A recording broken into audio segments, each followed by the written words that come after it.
going to add one big size egg.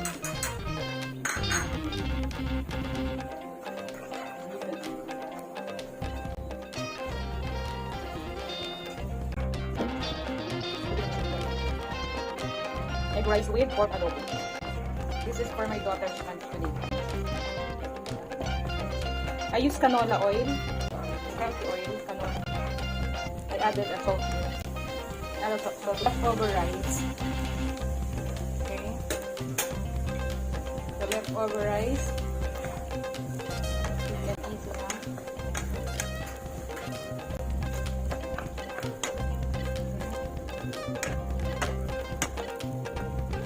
Yummy egg rice.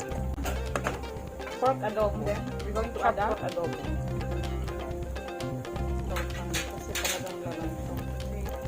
Choking parang nilalagay nila yung bagal natin. Lang, back lang, sa baboy nilalagay.